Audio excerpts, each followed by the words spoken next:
주간 첫날 바로 그날 예수님의 제자들 가운데 두 사람이 예루살렘에서 예순 스타디온 떨어진 엠마오라는 마을로 가고 있었다. 그들은 그동안 일어난 모든 일에 관하여 서로 이야기하였다. 그렇게 이야기하고 토론하는데 바로 예수님께서 가까이 가시어 그들과 함께 걸으셨다. 그들은 눈이 가려 그분을 알아보지 못하였다. 예수님께서 그들에게 걸어가면서 무슨 말을 서로 주고받느냐 하고 물으시자 그들은 침통한 표정을 한 채 멈추어 섰다. 그들 가운데 한 사람 클레오파스라는 이가 예수님께 예루살렘에 머물렀으면서 이 며칠 동안 그곳에서 일어난 일을 혼자만 모른다는 말입니까? 하고 말하였다. 예수님께서 무슨 일이냐 하시자 그들이 그분께 말하였다. 나자렛 사람 예수님에 관한 일입니다. 그분은 하느님과 온 백성 앞에서 행동과 말씀에 힘이 있는 예언자셨습니다. 그런데 우리의 수석사제들과 지도자들이 그분을 넘겨 사형 선고를 받아 십자가에 못 박히시게 하였습니다. 우리는 그분이야말로 이스라엘을 해방하실 분이라고 기대하였습니다. 그 일이 일어난 지도 벌써 사흘째가 됩니다. 그런데 우리 가운데 몇몇 여자가 우리를 깜짝 놀라게 하였습니다. 그들이 새벽에 무덤으로 갔다가 그분의 시신을 찾지 못하고 돌아와서 하는 말이 천사들의 발현까지 보았는데 그분께서 살아계시다고 천사들이 일러주더랍니다. 그래서 우리 동료 몇 사람이 무덤에 가서 보니 그 여자들이 말한 그대로였고 그분은 보지 못하였습니다. 그때 예수님께서 그들에게 이르셨다. 아, 어리석은 자들아, 예언자들이 말한 모든 것을 믿는 데에 마음이 어찌 굼뜨냐. 그리스도는 그러한 고난을 겪고서 자기의 영광 속에 들어가야 하는 것이 아니냐. 그리고 이어서 모세와 모든 예언자로부터 시작하여 성경 전체에 걸쳐 당신에 관한 기록들을 그들에게 설명해 주셨다.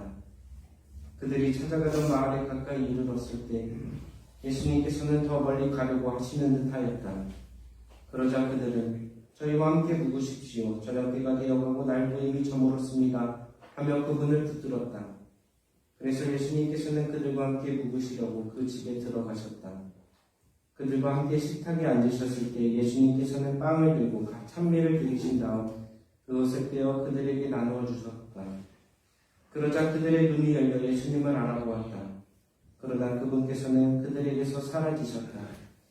그들은 속으로 말하였다. 길에서 우리에게 말씀하실 때나 성경을 풀이해 주실 때 속에서 우리 마음이 타오르지 않았던가. 그들이 곧바로 일어나 예루살렘으로 돌아가 보니 11제자와 동료들이 모여 정녕 주님께서 되살아나시어 시몬에게 나타나셨다 하고 말하고 있었다. 그들도 길에서 겪은 일과 빵을 떼실 때에 그분을 알아보게 된 일을 이야기해 주었다. 주님의 말씀입니다. 주님 감사합니다. 예수님,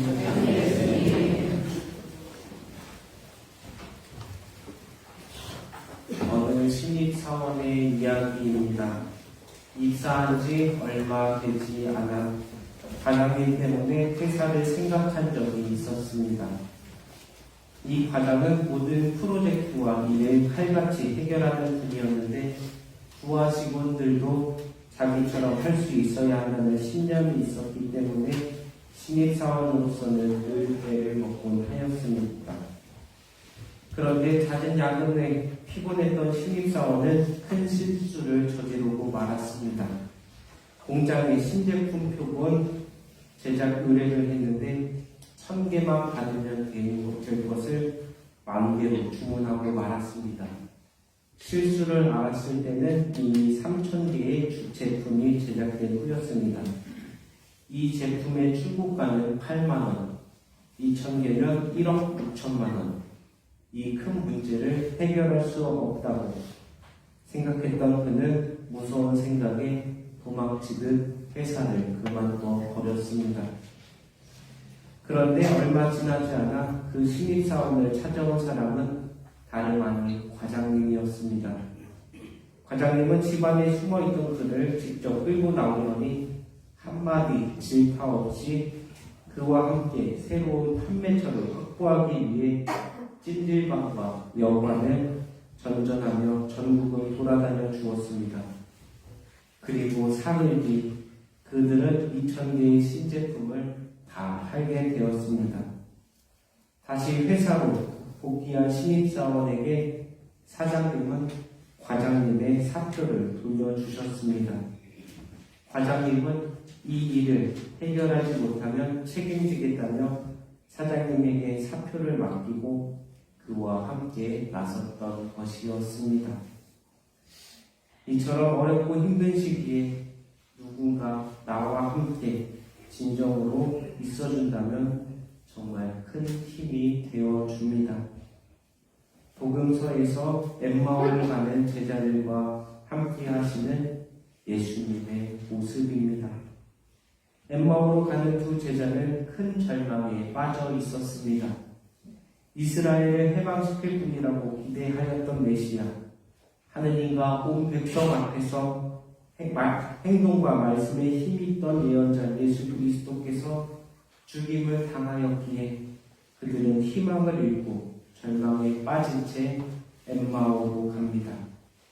하지만 그들이 근심과 슬픔 속에 빠져 있었던 이유는 무엇보다도 불신이었습니다. 우리 가운데 몇몇 여자가 우리를 깜짝 놀라게 하였습니다. 천사들의 반역까지 보았는데 그분께서 살아계시다고 천사들이 일러주었다는 말을 전해 들은 것을 그들은 전해 들었지만 믿지 못하였습니다.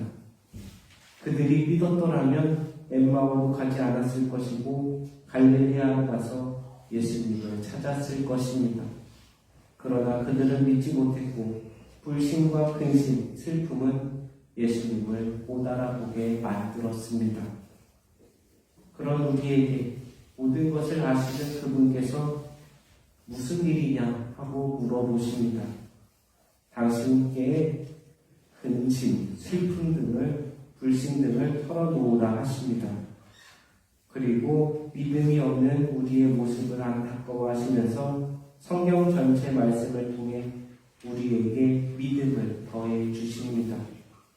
이렇게 예수님께서는 우리를 절망적인 상황에 내버려 두시지 않으십니다. 엠마오로 가는 두 제자는 예수님께로부터 기쁨과 위안을 얻었는지 그분을 모시고 싶어서 저희와 함께 머물러 주십시오 하고 청합니다. 그리고 예수님께서는 그들의 초대에 응해 주십니다. 예수님께서 식탁에서 빵을 들어 찬미를 드린 다음 떼어줄 때 그들은 눈이 열려 예수님을 알아보게 되었습니다. 저는 묵상 중에 무엇을 보았길래 그들이 예수님을 알아보았을까 궁금했는데 묵상 중에 빵을 떼어주실 때 손에 있는 못자국을 보았습니다. 그리고 나를 위한 순환, 사랑을 떠올랐고 그제야 예수님께서 우리에게도 나타나셨다는 기쁨을 느꼈습니다. 예수님을 만난 제자들은 예루살렘으로 돌아갑니다. 엠마오로 가는 길은 절망과 우울의 길이었다면 예루살렘으로 돌아가는 길은 예수님을 뵙고 가는 길이었기에 기쁨이 충만한 길이었습니다.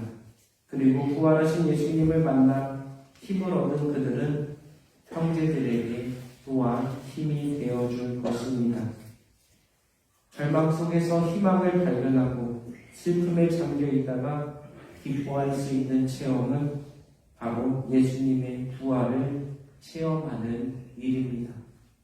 그리고 그러한 체험을 한 사람들은 부활하신 예수님과 함께한다는 것을 믿고 다른 어렵고 힘든 사람에게 다가가 예수님처럼 그저 동행하는 사람들이 되어 주었으면 좋겠습니다. 그것이 예수님께서 우리에게 바라시는 일이요 부활을 체험한 우리들이 꼭 해야 할 일이 것입니다.